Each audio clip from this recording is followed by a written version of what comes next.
তো hello guys, আজকে hair টিপ একটা নিয়ে এসেছি, যেটার জন্য প্রথমে আমরা নিয়ে নিচ্ছি নারকেল তেল, তারপর নিয়ে নিচ্ছি মেথি, তারপর কালো জিরে অ্যান্ড দ্যাটস ইট। তারপর কারি পাতা নিয়ে নিচ্ছি কিছুটা, এই দেখো এখানে আমি কারি পাতা নিয়ে নিচ্ছি। তারপর দিয়ে দেবো আমরা এখানে সরিষার তেল। এটা তোমরা স্কিপ করবে না একদম, এটা কিন্তু খুব উপকারী, ড্যান্ড্রফের জন্য উপকারী। তারপর আমরা দিয়ে দিচ্ছি এখানে কিছু আমলকি অ্যান্ড দ্যাটস ইট। তারপর আমরা একটু গ্যাসে এটাকে বসিয়ে দিচ্ছি, এটাকে এবার সেদ্ধ করব। প্রত্যেকটাকে ভালো করে এরকম ভেজে নিতে হবে, তেলটাই ভালো করে যেন উপকরণগুলি এটাতে ভাজা হয়ে যায়, তার এরকম চামচ দিয়ে নেড়েছে। তো দ্যাটস ইট, হয়ে গেছে আমাদের এখানে ভাজা। এবার এটাকে ছাঁকনি দিয়ে ছেঁকে নিচ্ছি আমরা ওভাবে। আমার যতটুকু লাগবে আমি ততটুকু প্রথমে ছেঁকে নিয়েছিলাম, তারপর এটাকে আবার স্টোর করার জন্য পরে আমি স্টোর করে নিয়েছিলাম। তো এখানে দেখো একটুখানি নিয়ে নিয়েছি, দ্যাটস ইট। এবার এটাকে আমরা এরকম ঝাঁকিয়ে নিচ্ছি যাতে সবটা তেল পড়ে যায়। এই দেখো সেই তেলটা, এটা খুবই উপকারী, তোমার হেয়ার গ্রোথ করবে এবং হেয়ারটাকে অনেকটা হেলদি রাখবে। তোমার ড্যান্ড্রফ থেকেও তোমরা এটা একদম ড্যান্ড্রফ কমিয়ে দেবে। তো এটা আমি এরকম স্ক্যাল্পে ভালো করে হাত দিয়ে এরকম লাগিয়ে নিচ্ছি, তোমরা এরকমভাবে লাগিয়ে নেবে পুরো মাথা ভালো করে, এরকম চারদিকে ঘুরিয়ে ঘুরিয়ে এরকম আস্তে আস্তে করে পুরোটা স্ক্যাল্পে যেন ভালো করে লেগে যায় তেলটা, সেটা এরকম লাগিয়ে নেবে। তো আমিও সেরকমভাবে প্রত্যেকটা আমি এরকম সারা মাথায় আমি এরকম স্ক্যাল্পগুলিতে ভালো করে হাতে ম্যাসাজ করে নিয়েছিলাম লাস্ট। এটা কিন্তু খুবই দরকার ম্যাসাজ করাটা। তারপর আমি এখানে ক্লিপ দিয়ে মাথাটা সেট করে দিয়েছিলাম। তো এখানে বাকি যেটা ছিল সেটাকে আমরা ছানিয়ে দিয়ে আবার ছেঁকে একটা বোতলে আমরা এটাকে স্টোর করে রেখেছিলাম। তো এভাবে আমি এটাকে ছেঁকে নিয়েছি, এবার আমি একটা বোতলে এটাকে স্টোর করে নিয়েছিলাম। এই দেখো বেশি ছিল না, অল্প একটু ছিল, তো এটাকে আমি স্টোর করে নিয়েছি, এটা আরেকদিন আমি ইউজ করতে পারবো।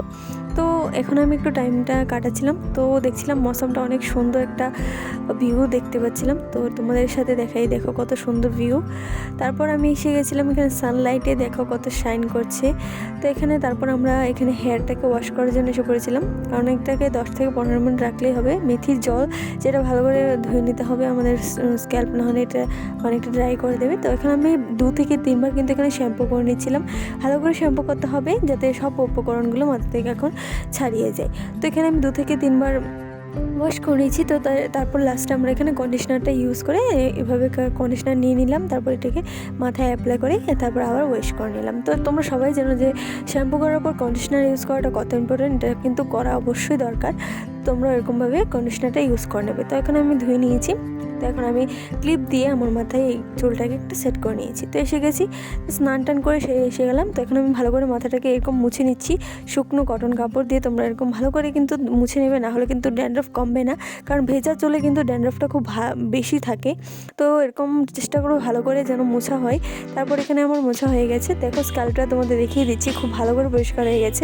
তো এখন মুখটা একটু ড্রাই ফিল হচ্ছে, তো ভাবলাম একটু স্কিন কেয়ার করে নিই তোমার সঙ্গে। এই দেখো এখানে আমি টোনার ইউজ করছি, রোজ ওয়াটার যেটাকে বলে।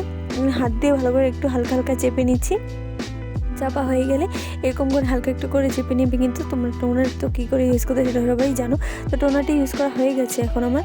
তো এখন আমি এখানে ময়শ্চারাইজার ইউজ করছি একটা, আমার যেহেতু স্কিনটা অয়েলি তার জন্য আমি একটা জেল বেসিস একটা ময়শ্চারাইজার ইউজ করি পন্সের। তো তোমরা চাইলে, তোমরা যদি ড্রাই স্কিন হয়ে থাকে তোমরা এখানে কিন্তু অন্য ক্রিমও ইউজ করতে পারো। তো আমি এখানে পন্সের এই জেল ক্রিমটা ইউজ করি। তো লাস্টে আমরা যেটা লিপ বাম যেটা ইউজ করছি, এখানে লিপ বামটা ইউজ করার পরে আমরা এখানে একটু বডি লোশন দিয়ে নিচ্ছি, যেটা আমাদের খুবই দরকার শীতকালে। এরকম শরীরটা একদম ড্রাই হয়ে যায়, তার জন্য এটা কিন্তু দেওয়া মাসলে খুবই দরকার। তারপর আমি এখানে একটু গলায়ও দিয়ে দিচ্ছি লোশনটাকে ভালো করে দিয়ে নেওয়া শেষ। তো হয়ে গেছে আমার আজকে স্কিন কেয়ার আর হেয়ার কেয়ার। ভিডিওটা ভালো লাগলে লাইক অ্যান্ড সাবস্ক্রাইব করে দেবেন। টাটা।